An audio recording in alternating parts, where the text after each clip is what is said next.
In 6 days, your brother will turn.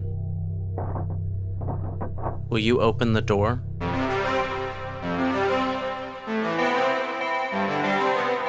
The Time We Have is now live on BackerKit, a tragic two-player zombie TTRPG played on opposite sides of a closed door. Inspired by games like For the Queen, this game is contained in an 80-card tarot-sized deck that you can grab right now on our BackerKit campaign. The Time We Have is written and designed by Elliot Davis, with illustrations by Ripley Ash, editing by Samantha Lee, and the theme song you're hearing by Behold. So please head to SadZombieGame.com or search The Time We Have on BackerKit and help us make this game a reality. Thank you.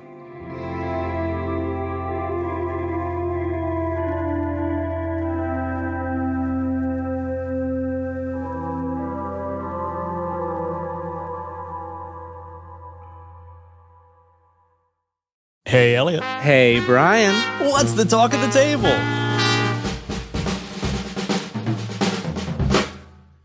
Today, we are incredibly excited to be sitting down with John Harper, designer of games like Blades in the Dark, Agon, and Lasers and Feelings. I think it is not an overstatement to say that John is one of the most influential designers of tabletop role-playing games. John Harper, welcome to the show. So good to have you.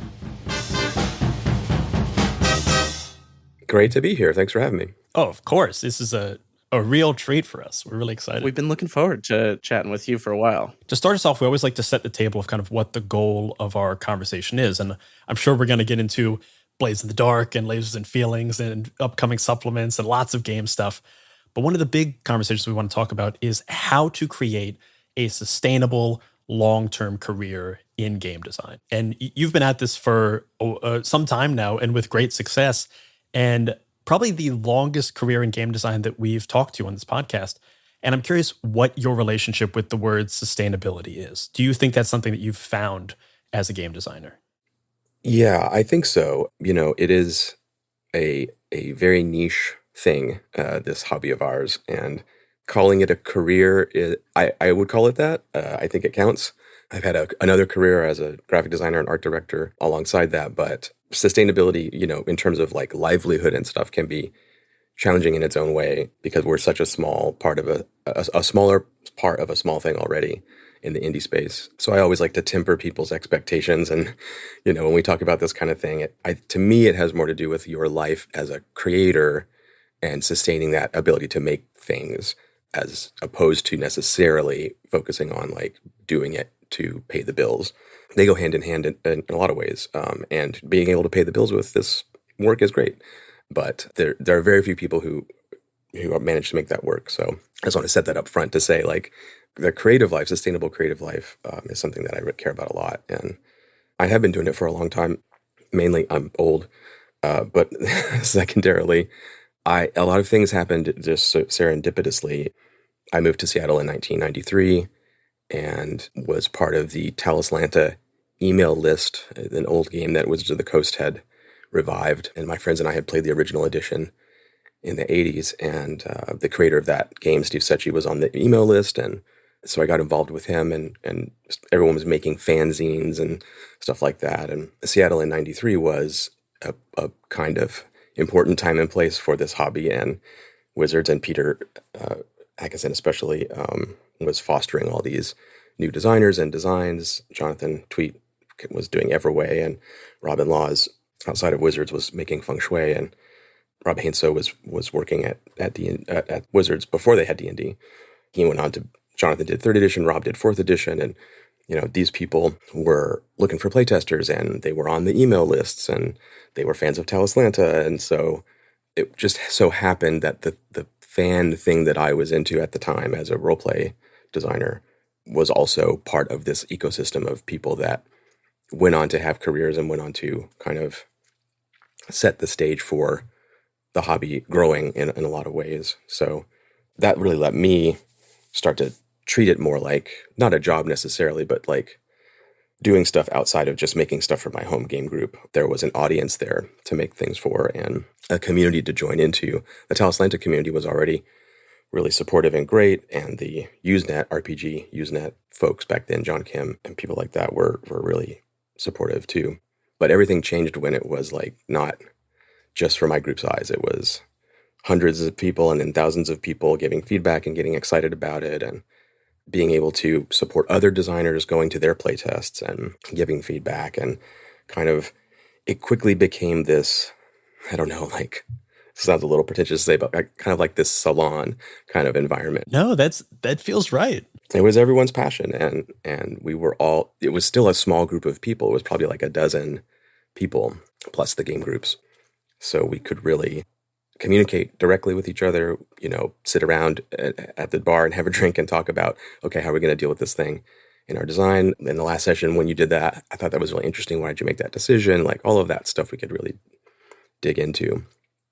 So all through the 90s and towards 2000s-ish, I was really lucky to know a lot of those people and have support from all of those people. And the web was happening, so publishing became a lot easier. You could just put stuff on a website, and I didn't have to take out a second mortgage to print books and stuff.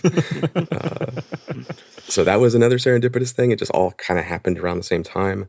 My business partner back then, Jonathan Elliot, and I, we published our first game on the web. I think it was in 96. We had a web design business, which was, we knew how to write HTML and I could use Paint Shop Pro. So, but again, that was this slightly larger step from hobby gaming and home group stuff to like, I'm putting stuff out there. Jared Sorensen had just put out, I think Pumpkin Town or something like that on his website. And I thought, oh, wait a minute, hang on. You can just do that. You don't have to print zines or anything. So that was huge. And long story short, I met Clinton Dreisbach now, who at a game store, he was a co-founder of The Forge, lived in Seattle back then. And, that whole thing went, I'm sure the Forge story has been told, but that was another big part of it.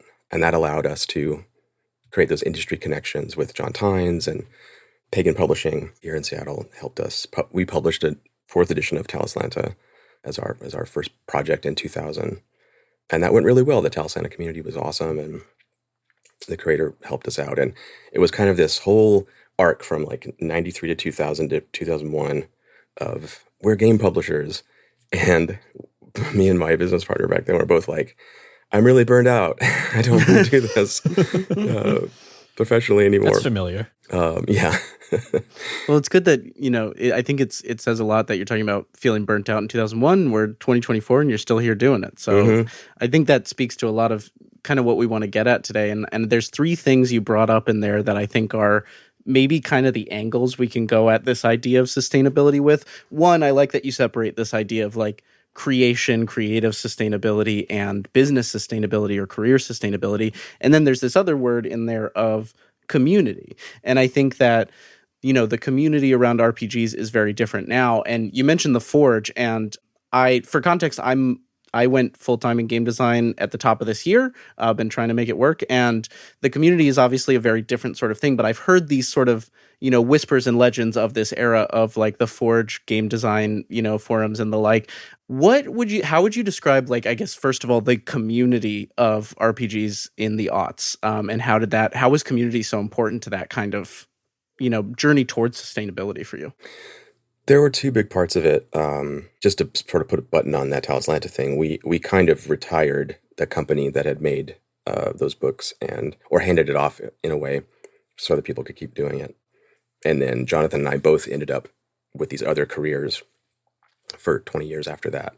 And I kept doing it on the side as a hobby thing, but like being a publisher thing was over for us at that time. But with The Forge and Story Games, Story-Games, the old forum, which is very sadly gone, it was a huge deal because The Forge was an actually moderated, like for real moderated forum. Ron Edwards and Clinton were the moderators, and they took that very seriously. And so it was possible to have very productive conversations around either game design theory or nuts and bolts design work. Like, here's the thing I'm working on. And off-topic conversations were sequestered elsewhere and ruthlessly moderated. And not only that, but like content moderation too. Like, somebody would come in and be like, hey, you're just rambling about stuff here. This has not, I see what you're trying to get at, but like, basically I'm giving you a C on this, go back and rewrite it. And like, come back with something more useful here. Oh man, I want that. I want that so bad. And it was so heavily moderated that a lot of people got driven away from that, but it was like getting a degree in tabletop game design, essentially. Like it was almost like we had a professor that was like, paying attention, not one, but a bunch of them. And that ultimately led to, there were a bunch of sub-forums of the Forge, and they got really squirrely and philosophical, and game theory stuff there got weird, which is fine because everyone was kind of trying to explore. But ultimately, all the sub-forums got shut down and archived. They're still there. You can go find them. And only one sub-forum was left. And this is really important, I think, to the topic we're talking about here. And that was it's called Actual Play. That's one of the places where that phrase comes from. Because so many people would try to talk about design or theory and say, well, it seems like this could happen under these conditions with these type of players, and it might be the case that such and such, and it could be this and it could be that. And finally, the moderation always came down to go and play it and tell us what happened. Just let's stop all this, theorizing in the dark. So everything was focused on what you really did when you really played it. And that suddenly just unlocked this avenue of game design that for me, I've done ever since and had been doing before that without really calling it that too. But this idea that you play to design, you take the thing to the table and do the work there with the playtesters. You go away, you work on it, but it's really driven by that actual play side of things. And so the Forge really was like the sort of educational component, the getting I think Clinton at one point like estimated based on the number of words we had typed and the time we spent. It was like getting a master's degree. It was what we all went through there. Right, sure. But then the story game side was the really important other component, which was the sort of fun community side of things. Show up, share your stories, hang out. It's not heavily moderated. It's fun. We talk about movies, whatever.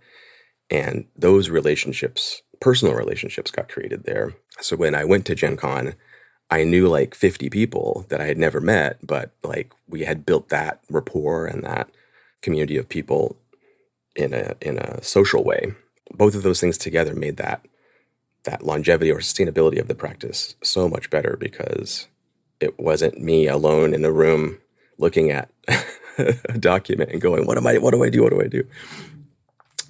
There was just so much support and love and friendship that came out of that because it was still it was a small enough group that you could know everyone of that generation of makers and really bond and keep those bonds. And to this day, still, like some of those people are my best friends. And so when someone asked me about that today, like, how do I do it now?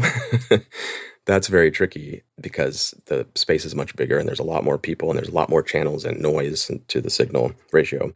But it seems like people who do find those smaller communities, a Discord or whatever, where it is small enough where you can make those kind of connections, that seems to still be like part of the key to it, I think. That is the thing that like finding those communities is so hard because to create a good community it doesn't necessarily require something to be heavily moderated, but it does need to be, safe and managed and taken care of. Yes. And that kind of labor is always unpaid. Like that, there's never anyone who is like getting to do that as their career. That is something you have to do for the love of it. And it's hard to find people willing to do that. Yes. And so anytime a space like that exists, you got to like jump on it and support it and make sure that it stays there for as long as it can. Yeah. And it's kind of magical in a way. By that, I mean, it's hard to rely on or control or anticipate. Like one community might survive and then these people show up and shepherd it and take people under their wing and create the next generation of moderators or whatever. And it just happens. And another one that seems promising just disappears. And that is not something you can just decide like I'm going to make this work.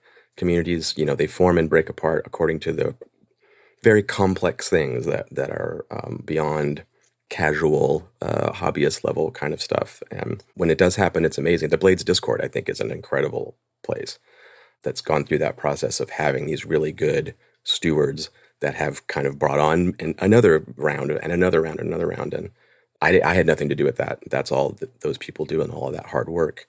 In fact, I kind of stay away from the Blades Discord, to be honest. Like they don't need me looking over their shoulder. Like they're doing their thing, and they're doing great work. And that's just kind of a fortunate thing. It could have gone otherwise. So yeah, I don't know. I understand. I empathize with the frustration of people today saying like, what do I do? How do I find my community? It's tricky. It's interesting. There's a question here I'm trying to put words to, but I feel like these sort of key lessons from this era that you're talking about of like, go play and tell us what happened. Those are things that feel very like they have embedded themselves into the DNA of like game design thought and game theory now, like as like somebody who's come into it in the last few years. And I have to imagine that you must feel like a shepherd for that in some way with things like Blades and with things like taking Blades and deciding to make it like a Forged in the Dark SRD. And obviously that wasn't the first SRD, but like what was it about turning Blades into an SRD that was so important about passing some of these kind of lessons on that you got a master's degree online to learn? Yeah. Part of it was kind of paying it forward because I had received so much from other people who were generous with their work and their permissions that I felt like it made sense to just, I didn't want to be the terminator point there. Like I wanted to just keep going and like, okay, you did all this work that helped me make stuff, and now I've done all this work and I can just hand it off to somebody else and they can use it to make their thing. Because it is that community aspect extends beyond personal relationships or forum memberships and stuff. It is also the larger community that people that I'll never meet or talk to, but they're still part of that space of either RPG designers or players or podcasters or whatever it is, and contributing to that larger body of work in a way that lets people use it in a kind of supportive way. Because people can use your mechanics. You can't copyright your mechanics, It's not really about that. It's more about kind of setting this expectation that it's desirable for you to do this. You should take this and build on it and make something new. And, Fate had already done that. The Fate SRD was a big deal when it happened. And Fate comes from a game called Fudge, which was a thing from Usenet. Rob and Fred had kind of hacked down to this single page, one page Fudge, and that turned into Fate. And Stefan O'Sullivan, the guy who made Fudge, he had already started with the first document of Fudge, had a little thing at the bottom that said like, this is free for you to use. I think it even said like, you're allowed to photocopy this at the copy shop or whatever. If they ask you, it's okay. And that kind of permission stuff. So yeah, when I came into those communities, it was already kind of expected that we were going to share with each other, essentially. It's great when enough of the big games and the core games put an SRD out or make that such a standard, like having a standard of sharing or an expectation of community. Because these bigger games are doing it, it feels like that is the expectation for this community as a whole, which is really nice to see that like more and more people like become game designers, that's the standard, that's the litmus test they look to pass. Yeah. I think some of those big players got kind of shamed into it during the events of the last couple of years, but yeah, it's okay. It's good to see it. It's good to see it regardless. Well, so the other direction I want to take this a bit is like this idea of what you said of creative sustainability before we get into something like business sustainability. And I think there's a number of ways to go with this, and I think like maybe the broadest sense is like, what does the John Harper of today think of as like tenets of quote unquote good design or quote unquote successful design, like creatively? That's an interesting question. Like from a creative standpoint, I think the first element that comes to mind for me is this sort of internal component where you're doing the work, whatever it is, prepping for game night or making a game or making art for it or whatever it is. It's coming from a place of making something for yourself.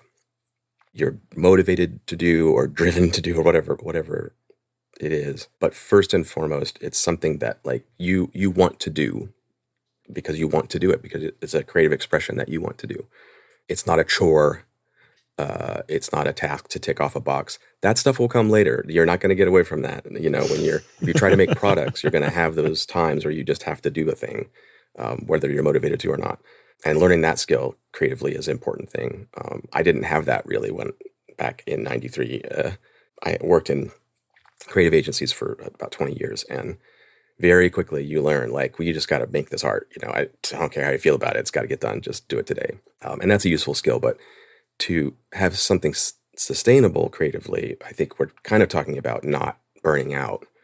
And I see the path to burnout shorten when people are more motivated by more external kind of factors or expectations from other people, or comparing what they've done to other people's work or whatever. Finding that place to take joy in the process and the practice of the thing first, I think, is really great, and that will help sustain that creative life, and especially if you're able to make things and set them aside and not feel like you have to finish it necessarily or share it with someone necessarily.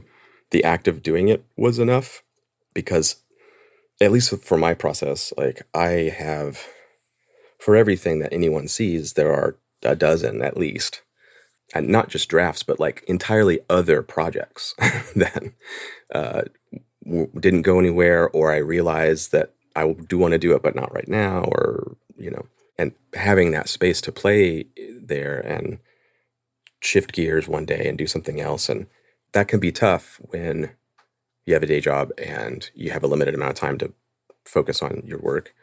But I think just that intrinsic feeling of doing it for the love of the thing is key. You had another part to the question that now I've rambled and forgotten. I think that the way I'd kind of rephrase maybe the second half is like, how important do you think, you know, your own taste is to this kind of idea of creative sustainability, of like what you think is good versus successful versus, like, without putting the commercial good on that, like sort of the quote unquote good, the successful.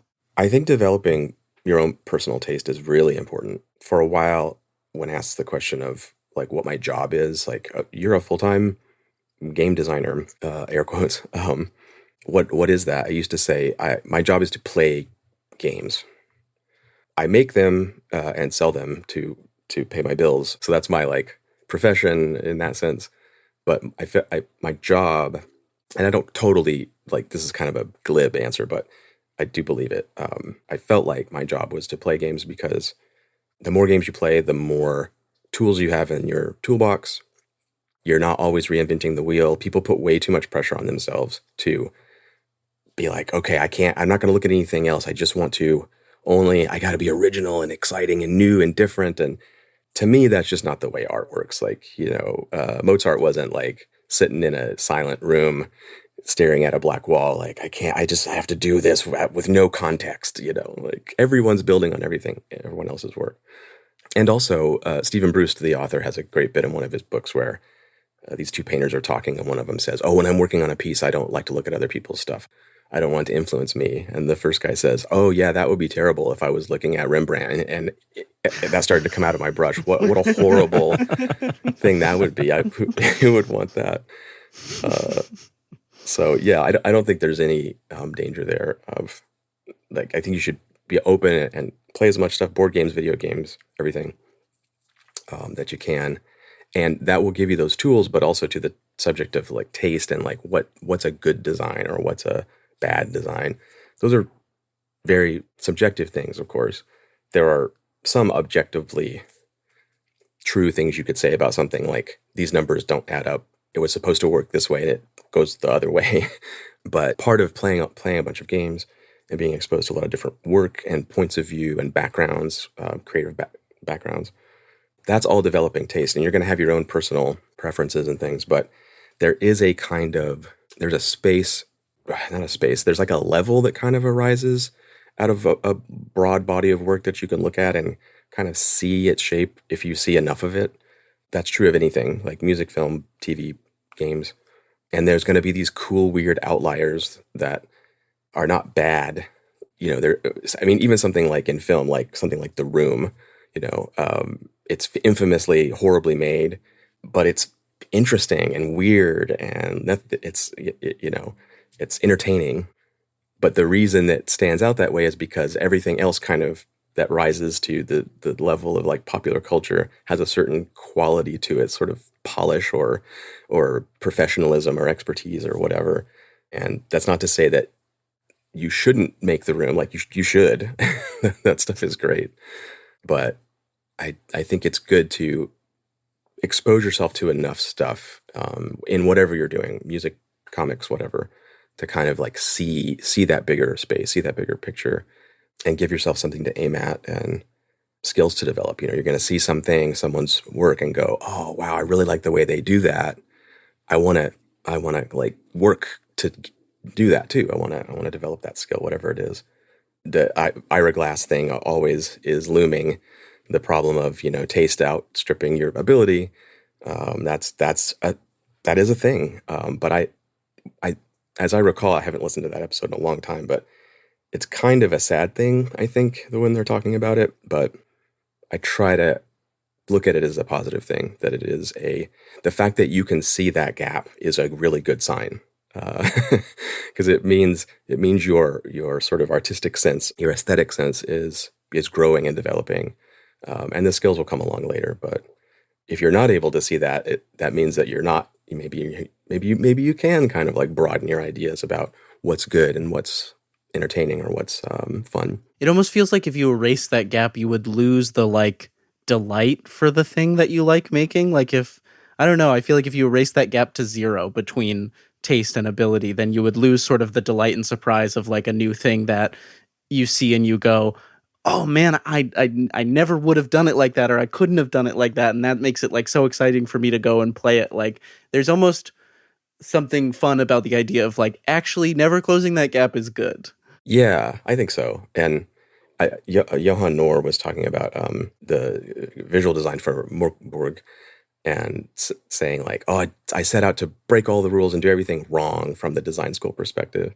And of course, that meant that Johan created a set of design rules that Morkborg represents. But that's another functional place for that gap, is to not even always be striving to like go uphill, but to say like, oh, cool, what if I just did something that doesn't reach there, that is as lo-fi and sloppy and just slapdash as possible? What would that look like? What would it be? I love to do that. I learned that working in the creative field. Like before I had that like daily kind of grind of making stuff, I would strive for like to always produce the peak of my capabilities. And if it wasn't there, then I would just keep working on it. And my friend Jonathan was like, no. Here's what you do. Once you have a certain like level of ability, you can ride the bike or whatever, you know, you're not always falling off. Do the fastest version you possibly can first, and then look at it. And if that's good enough, you're done and you can go to the next thing. And what will probably happen is you'll do the fastest version possible, come back to it the next day and go, oh, well, obviously these two things are wrong. And if I fix them, then it's going to be good now. But you still shortened that window way down. Or on the topic of what we're saying now, like what you might find is you've invented something new or discovered something new in your work because you didn't labor over it and try to constantly like, you know, grow and level up every time you make something. You know, these are kind of contradictory statements, but which feels very of the kind of stuff we're talking about. And I'm reminded of another thing Johan said when we chatted with him, which was like there was a period of time where he would make himself make a drawing every day. Mm-hmm. Not a good drawing, you know, just something that he could call complete. And then he put a whole section of them in his art book, and they speak so much to like kind of things he was like just able to experiment around with. And then he talks about how some of those ended up being licensed because he just put them on, you know, social media to be like, oh, this doesn't matter. Like I did it. It's out. Yeah, that's really good. I've always thought about the artists that I most admire don't talk about their work in like an elevated way of like, oh, it's art and, you know, I labor over it for a long period of time. It's like, no, they're craftsmen. They're tradesmen. They are people who have to, like, as you said, you have to do it when you don't want to do it. You have to do it when you have a headache. You've got to get it out. And by just that slow churn of just doing it and doing it and doing it and doing it and putting it out and putting it out and putting it out, you can't help but get better by just trying and failing and trying and failing and trying and failing. and your failures just get higher and higher up the mountain. Yeah, I like the idea of craftsmanship and art making. I think there's a huge amount of overlap there, and the product of the crafter is art, and the product of the artist can be craft. Some people have a divide around like utility or usefulness, that art doesn't need to be useful or something like that. I think that's too fine a definition. They all overlap, but kind of being aware of those modes, I think, is great to be able to say like, yeah, I'm gonna be a craftsperson today and like just get something done, or fill out this whole table of random entries. I'm gonna put something in each box today. I'm gonna do that, or I'm gonna figure out my page ratio. I'm just gonna sit here and like mess around and see how wide my text box is gonna be until it is exactly what I want. But also to say like, maybe I'm putting on my art hat today and I'm just gonna improvise a song. I'm gonna just do something. I'm gonna do something expressive and free, and I'm gonna be open to whatever comes out and just let it be whatever it is. Those are two weird extremes. I don't think those are two modes. Obviously, there's a bunch of stuff in between those and all around that. But being aware of that as like the broader space in which you are doing stuff and making things as a creative person, as opposed to like a role that you have or an identity that you hold, like I'm an artist or I'm a craftsman or whatever. I think it's good to just not do that to yourself. Just think of those things as the bigger possibility space of what making stuff is, and let yourself be whatever at any time, and let the work be whatever.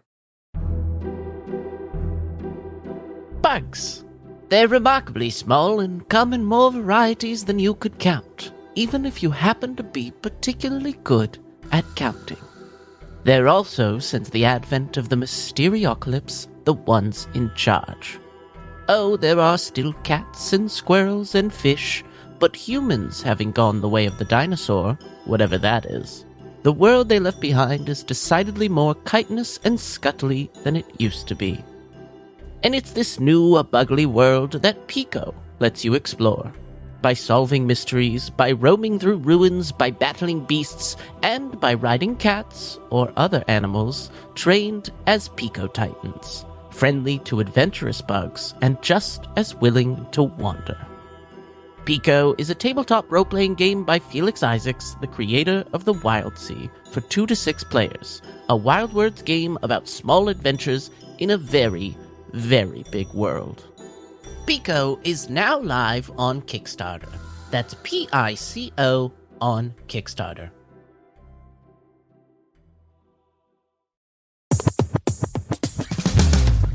If you want to try Dungeons & Dragons but don't know where to start, you should know about startplaying.com. D&D rulebooks can be overwhelming, and playing with experienced players as a newbie can be intimidating. But at startplaying.com, they make it so easy to find a beginner-friendly D&D game. Plus, they've got this great new feature to help you find that perfect game. It's their Learn to Play D&D quiz. Just answer a few short questions and they'll match you with a professional dungeon master and a bunch of other new players, so everyone at the table can learn the game together. And you don't need to worry about creating a character or buying dice or anything else that might be getting in your way. All you need to do is start playing. And if you want to try other tabletop games like Good Society or Orbital Blues or The Wild Sea, you can find those too. So if you want to slay some dragons and make some friends, head on over to startplaying.com.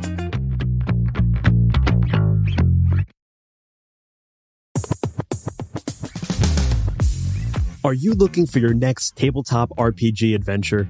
Tabletop Bookshelf is a new place to find the best TTRPGs and solo games, including titles featured on the Many-Sided Media Network like Orbital Blues, Project Echo, and The Wild Sea.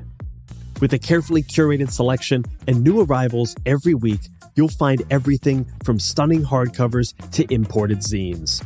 Fresh takes on fantasy to solo mystery horror. Every purchase is packed with care and shipped directly to your door. As a Many-Sided Media listener, you can now get 10% off your first order with code MSM10. That's MSM10, now through New Year's Eve. And if your order is over $50, shipping is free. So join thousands of other TTRPG explorers and discover your next great adventure at tabletopbookshelf.com.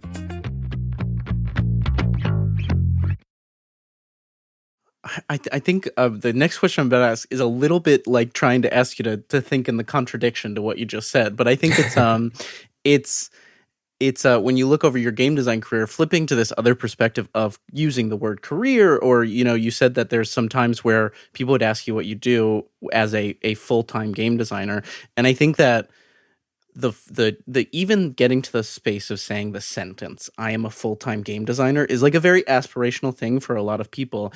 And so I'm curious, with your journey, was there a moment where saying that felt right? And did it come like from a business sustainability feeling, or was it like a creative sustainability feeling that led to being like, okay, I can say this and feel it and mean it? Telling people that I did that as like at a party, like, what do you do? Saying I'm a game designer, that came from the business side of things. I made my first game when I was 10 years old, a role-playing game. And so I've always done it, and it in that sense, it's a full-time thing. Like I've spent my whole life doing that. But in terms of like what I want to talk to someone about, like my daily work, I didn't usually say that as like the icebreaker at the event kind of thing. But if we were talking about hobbies or fun, or what do you do for fun and stuff, like I would talk your ear off about RPGs. But for me, when I had my other career in the creative agency world, that's when I was making a lot of stuff, a lot of RPG material as free games that were mostly on story games, Lady Blackbird and stuff like that, Lasers and Feelings. And I had a Patreon too for a little while that was kind of a way to release a free game, like kind of lightly monetize it. The patrons would support the development of it, and then it would be released as a free thing. But I had a day job, and I didn't need to put out RPG products in order to sustain my livelihood, and I didn't have to treat my games as products necessarily. Lasers and Feelings is, it's a piece of paper. Lady Blackbird is also really tiny. Those could both be products. Maybe they will be someday. I have a design for a Lasers and Feelings box set, which looks really cool. I don't know if I'll ever make it, but with dice and stuff. But, what? Yeah. I mean, who knows if that'll ever happen? But that should happen. But yeah, it would be cool. But like that's making a product. Making the game was making the game, and one turns into the other or not. But because I had that day job and I worked in a creative field too, like my job afforded me time. There's some agencies are super grindy and like they work you to death. Ours was very, very light touch, and we could work on our own stuff and like be creative while we're at the office. And we had these huge, big, colorful printers we could use to make stuff for our own projects or whatever. So that helped. The people I worked with in my office were also RPG people and RPG designers, and so that was a whole other factor in it. So for a while, it was this like, I don't know what you call it, like a pro-am kind of level where it's like, it's a hobby, but I want to make stuff with some polish. I want to make it look cool, and I want to, put stuff out that people are excited about.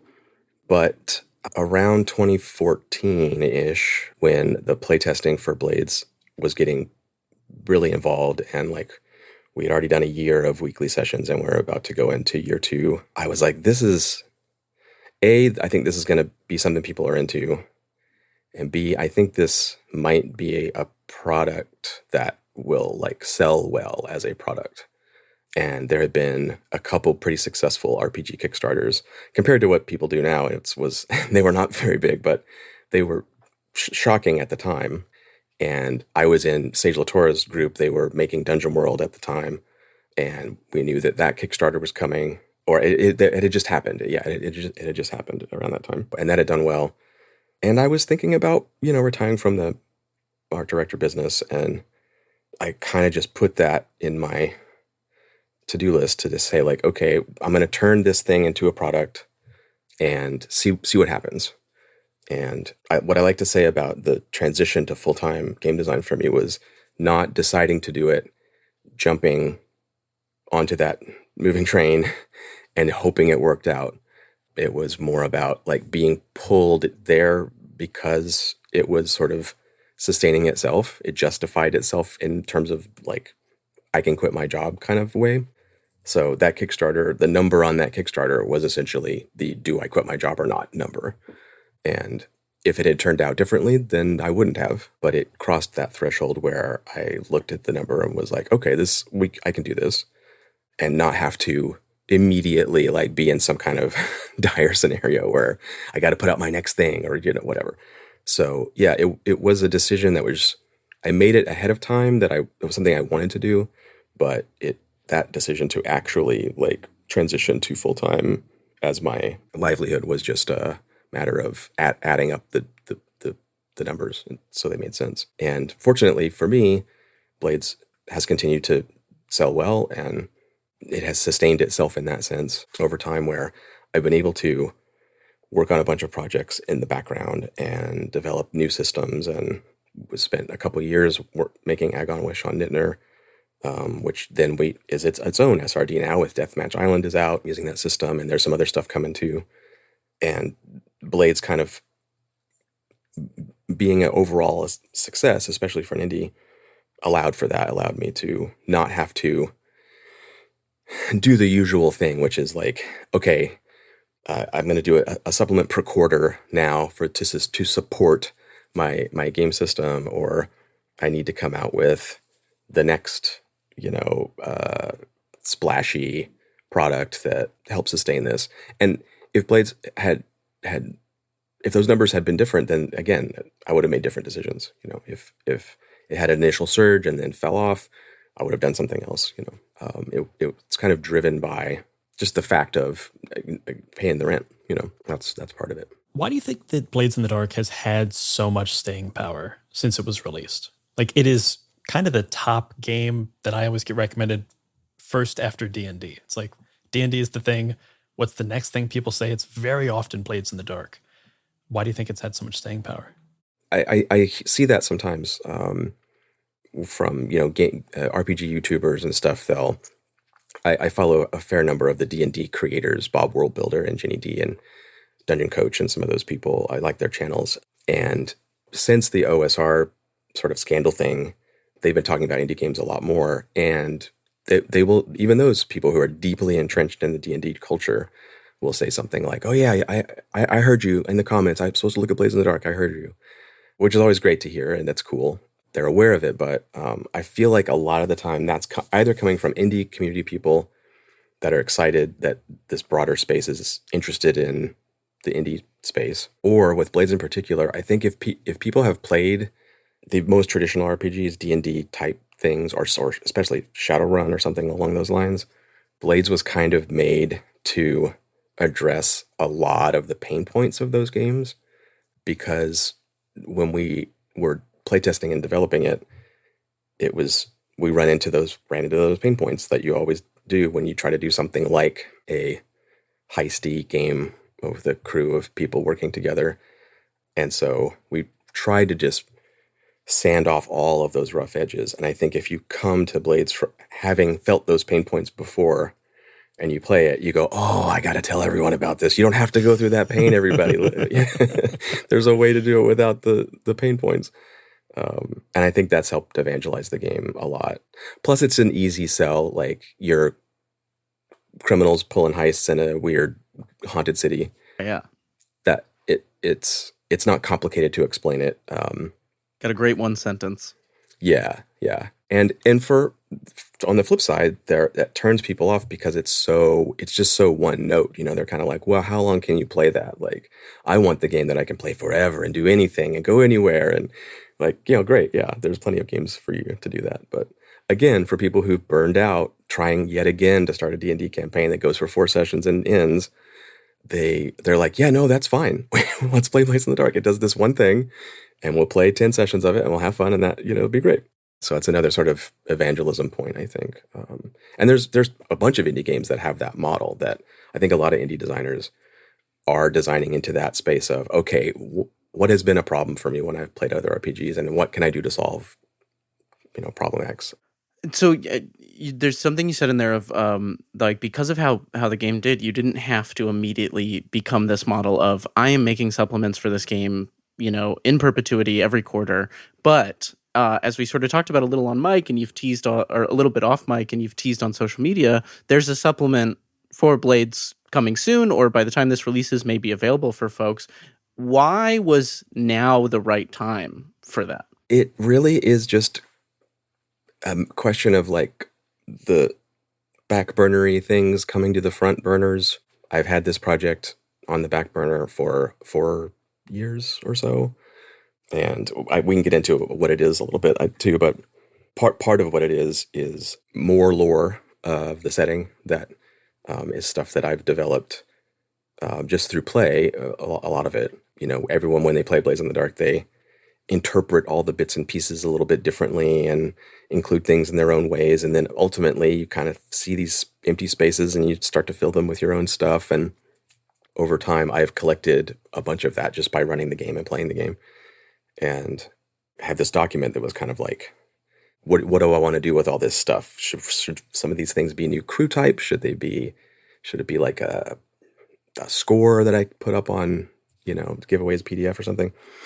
And in combination with the lore and setting, and there's like technology stuff, there's also the rules side of things where just by running the game, you naturally like grow and develop the rules or change things. And there's a whole chapter in Blades. Chapter 9 is called Changing the Game, and it has a series of instructions about how to house rule it and how to create new systems and how to modify systems. And I don't see a ton of that in the community, in the Blades in the Dark community. There is some. I'm not to say that there's none. In the Forged in the Dark design community, there's tons and tons of cool iterations on all of that stuff. But when I watch people play, like actual plays and stuff of Blades, they tend to be pretty like strict with what the book says and follow the rules, and which is great. But I have a little bit of frustration sometimes where I'm like, there's a whole chapter. You can just change it. You don't have to do this thing that it seems to be annoying you. You should just change it. I know you hate the healing rules, so just don't, just change them because it's changing really the rules you, I can are tell. in the rules. You can Exactly. You're following the rules if you change the rules. So this supplement, it has come from this stuff I've collected over the years, different ways to play, different materials to use, and I finally figured out, like we were saying before, like, how is this a product as opposed to a bunch of stuff that I made? So it's called Blades in the Dark Deep Cuts, and it's two parts. The first part is the technology setting. There's 27 factions and 100 heritage and background options that flesh out all the different regions, Skovlin and Nerivia, and give you like more specific stuff to work with if you come from different places. There's a catalyst, which is this, I'm calling, hopefully other Blades designers will pick up on this and run with it, but it's a thing to drop into your game. It's like a world-changing thing that affects everyone. It affects the factions, it affects the crews.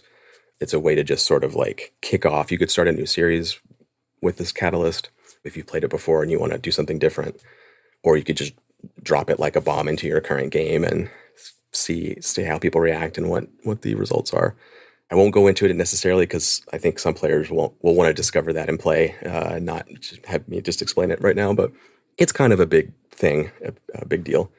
So that's the first half of the book, is all this setting material and the new technology. There's like cool new innovations because the setting is supposed to be this industrial age of invention. And so when I run the game, I like to always have some new weird thing that's on the streets that people are messing with, or like a crackpot inventor has created something, or there's a new company that has come into existence that has the galvanic typograph that can like take dictation, and because there's a ghost trapped inside it and it can like type, or whatever. I love to add that kind of stuff to the game. And I've collected a bunch over the years, so I was like, okay, we'll put that in here too. And then the second half is the rules modules. There's six rules modules that are all sort of plug and play. You can use them all or just drop one in swap out this deep cuts downtime system for the one you're currently using, or there's harm and trauma rules you can switch out, or character advancement, stuff like that, and a new action roll thing. Oh, whoa. It's something that replaces the action roll, actually. I did some videos last year kind of talking about the action roll on my YouTube channel and kind of how to, like, best practices for using it. And before I did that, I kind of went back and read that chapter again in Blades and was like, yeah, okay, that does pretty much say this, but I see people online playing sometimes, and they're kind of not doing this. The text isn't hitting with everyone, it's not like catching. So I made the video to kind of be like, this is what this means. Here's how you do it. And in the process of writing the script for that video, I wrote the threat roll, essentially, which is in deep cuts. It's essentially taking the action roll through the lens of that video I made and just making it the rule. So it's kind of the same thing. It's just a different way to think about it.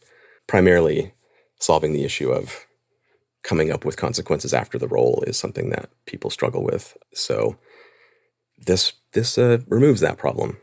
So that's, I think, something that people will be into. So it's about 125 pages, it turns out. And yeah, I'm very, very happy with it. It's got new art and stuff. And sounds fucking great. It's been a back burner thing. And then I spent the last 5 months or so, I looked at it and was like, this is kind of almost done. I should finish this and put it out. Just do this. I should check off. Okay, I've done the fun stuff. Yeah, right. Now I'll check off all the boxes.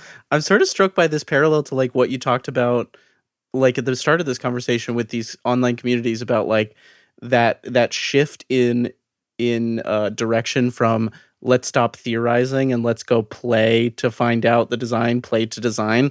And like, this is kind of the big version of that. Like you've gotten, 7 years of play to design the things that you didn't know about Blades in the Dark when it came out. So yeah, it's a really fun full circle. It is. Yeah. That's totally what it is. All this stuff that's come from play that now can kind of be put back into the thing itself. And it's kind of a coincidence that at the same time, Tim Denay is making Blade 68, which is a supplement book set 100 years in the future of Duskwall. And it's sort of like the 60s espionage version of the game with psychic agents and stuff. It's really amazing. And so that's getting close to being done. And there'll be a public playtest, I think, pretty soon.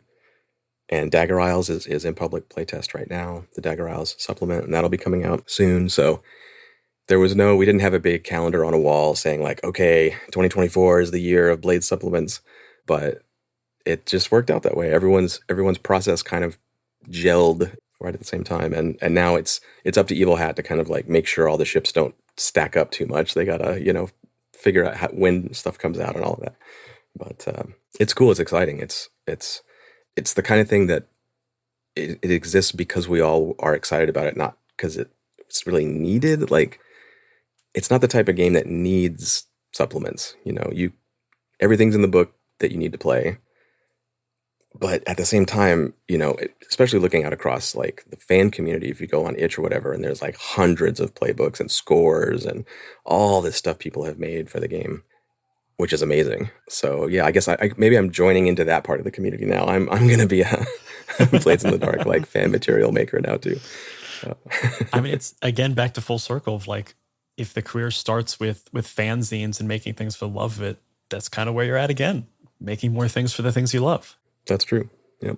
Man, this is just reminding me that we have a Blades in the Dark campaign that we haven't played in like a month and a half because we've gotten all of us in the campaign have gotten really busy. And now I just want to play it again.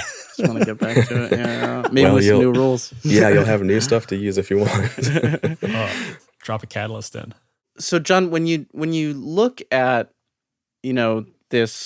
this full circle we just talked about of like, the aughts to now, from Blades in the Dark when it first launched to now, in the interest of paying it forward for sort of our designers in the audience, like when it comes to sustainability, and you can choose any of the kinds of sustainability we've talked about, whether that's community or creative or business, what's kind of like maybe the biggest piece of advice you would give to someone who is either starting now or searching for sustainability now and like maybe been going at it for a bit?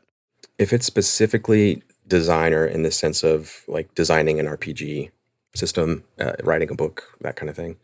The first most important thing, it would be your home group, your playtest group. If you don't have one, it's going to be a lot harder to do the work. Finding that group of people that's willing to put up with a new character sheet every week, and their cool power doesn't exist in the game anymore, and etc. It's so important. It's the most important thing, I think, because that lets you have a space to do the work we were talking about, to design through play, show up, see how it goes, and not just have a reliable group that you can schedule, which is its own problem. If you can do that bare minimum, that go ahead and do that. But I've been lucky enough to have playtest groups that are made of often like mostly GM oriented types and game designer types, so that it's play for play's sake and to see the game and how it operates. But then that group of people can be very good at the kind of post-session analysis part and help focus on where some stress points are, or having an insight into something that maybe you're not seeing.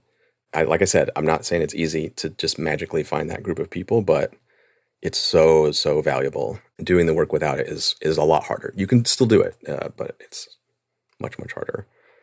And then the other thing, well, there's a couple, I guess. One is having a kind of trusted advisor soundboard person who's not necessarily involved in the project in any way. They're not playtesting or reading it or anything. Someone you can just vent to or be like, hey, what do you think of this? Like, getting the words outside your head, and to someone who doesn't have the context, who doesn't have all the knowledge of the thing, and can just sort of receive it and hear it for itself. For me, it's usually my partner, Allison, who's also a game designer and writer. And, at dinner, I'll just be like, okay, I'm going to just say this thing to you. Like, how does it hit you? That's so valuable to have that in any creative process, just to get out of your own head, to have another set of eyes. Someone with a different background, especially, is really valuable, because they're going to receive things in different ways. They're going to have experiences that you haven't had, and knowledge about stuff that you don't have. So I don't mean like sensitivity reader necessarily. Like, that's something you should do later down the road for sure. But it a little bit like that, like just, getting that different perspective, I think, is really, really powerful. And then for sustainability beyond that, like doing this as a sustainable hobby, or even moving into like making products and selling games, I'd go back to the original thing we said, which was that community of people, like-minded people that are excited about what you're doing. And the way that I've gotten into those communities and succeeded there has always been showing up to be the person who is like, I will play test your game. Send me the text and I'll read it and give you feedback. Ooh, I have an idea for... I got into the Forge group, actually, because I met Clinton, and he was about to publish The Shadow of Yesterday, and he didn't have a cover to put on the Lulu page, the print-on-demand thing. And so I went home that night. I made him a cover, and I mailed it to him. He didn't ask me to. And he was like, oh, this is great. Oh, you should come to the next meetup, and blah, blah, blah. So being that person who shows up to be the support player in the community, instead of showing up and saying, hey, everyone, I got all this stuff. Look at it for me. Do work for me. That can work, but I think a good way to start is to just be that resource for other people. And that's going to create those relationships and create that good track record where down the road you can ask for favors or recruit playtesters and stuff, because you've put your time in and helped other people out first. Yeah, I just want to emphasize for folks, those 3 pieces of advice all have one thing in common, and they're about people and your relationships to them. Like that's kind of everything. When it comes to sustainability, you can't be an island. Community is something you have to actively cultivate. It's true of every creative work, I think, but our hobby is a social hobby. It is about sitting around and talking to people and creating fictional relationships with fictional people, but also interpersonal relationships with the real people. It's the core activity of what we do. So I think centering that as part of the process makes a lot of sense. John, thank you so much for coming on the show. Before we let you get out of here, we have one question that we always end the show with, and that is, what are you bringing to the table? And this is just our cute way of asking you to recommend anything. Could be inside of tabletop, outside of tabletop, could be a person, a game, a television show, a resource. What's something you want to share with our listeners? That is a good question. It's hard to pick one thing. The first thing that comes to mind, I'll just go with that. I'm not going to overthink. Like, okay, what's the best use of this what's the core answer? perfect thing? Yeah, I've got to win this question. The first thing that came to mind was Dropout.tv. I don't know if you've heard of this. Oh, of course. Yeah, good. It's one of my favorite things. Sam Reich and his team over there are creating this really wonderful streaming service, which is really, really affordable. And also you're allowed to share your passwords with whoever you want, which is pretty great.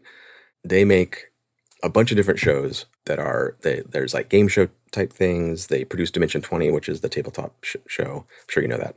A bunch of improv based stuff. They just started a new show called Gastronauts, which is like Chopped, but funny. So they're just going in all these different directions, but the common thread is essentially like, how do you take improv scene work and turn it into something that's digestible as a show to watch? They have a show called Make Some Noise, which is essentially a bunch of improv prompts, but kind of presented as a game show. And Game Changer, which is kind of the same thing, but they had like a Survivor season spoof and that kind of stuff. But what's cool about it, they're the people that are really great, wonderful people. IRL, a bunch of them are gamers and really interested in the gaming space. Ross Bryant does a lot of work with them, who's a great GM and improv and gamer guy. But the reason it came to mind right now is my partner and I love to watch their stuff all the time. But B, it's kind of touches on what we've been talking about, that community of people started with a group of people that were at College Humor, just a small team of people that left and started this thing and started to find these like-minded other folks in the improv and gaming spaces. And it grew sort of organically over time because of the community of people and the support systems that were there and the positive creative spaces that allowed it to grow. It wasn't a corporate machine saying, okay, we need to fill these 60 slots and this is the timeline and this is the budget and da-da-da-da-da. It started with one thing, one show, and just grew and grew because it had the support and it sort of allowed growth without it being forced. So I think they're a really cool example of the results of those kind of fostering creative relationships. And two, the more exposure, if you're not going and doing improv classes or reading Improv for Gamers, which you should read by Karen Twelves, or Play Unsafe by Graham Walmsley, those are both amazing books about how to use improv at the game table. But just watching Game Changer, Make Some Noise, this kind of stuff, these really short form, like very tight prompts where it's one thing, it gets resolved, a character comes out of nowhere, says something funny and disappears. I think it's great for role players to be exposed to that kind of thing. For players to maybe let go a little bit and be spontaneous and get in the moment and play and not necessarily have to optimize or whatever all the time. But especially for GMs who need to like pick up a character for a few sentences and put them away and move on to the next thing. Seeing people do that over and over and over again, you start to see these skills and patterns start to absorb that a little bit. And I think it's a way to watch something funny and fun and also kind of like do a little brain training at the same time to maybe get better at that if that's something you're interested in. It's a great rec. Love that. We'll put that in the show notes. I strongly encourage you to go check it out. We both love Dropout as well. It's fantastic. Yeah, my first thought is like, okay, what's the most obscure thing I can mention that really needs attention? And it's like, I'm gonna go down a rabbit hole of 100 things if I do that. But you give a good lens for a beloved thing. I like that. Bringing it back around. I do love talking about Dropout just because of the quality of community that they've cultivated is really inspiring. Thank you so much, John, for coming to the table. Do you want to let people know where they can find you online if they're looking for you? Yeah, I am still on the accursed hellscape of Twitter at John_Harper. And I'm also on Blue Sky, just John Harper, no underscore there. JohnHarper.itch.io is my site with my free games and my for money games. Evil Hat Productions is my publisher. They make a bunch of great stuff. So you can find my work over there as well as a bunch of other cool games. Yeah, that's me. And keep an eye out for deep cuts. Yeah, deep cuts. Well, it should be out when you hear this episode. You should be able to go get it. We will put all those links in the show notes, so it's really easy to find everything. And if you want more gaming content from us, you can check out the 20-sided newsletter and go to the Many-Sided Media Discord server. We'll be talking about all of this stuff and more. Those are both going to be linked in the show notes below. As always, rate, review, and follow Talk at the Table wherever you get your podcasts. And that's what the table is talking about. Bye-bye, everybody. Bye-bye.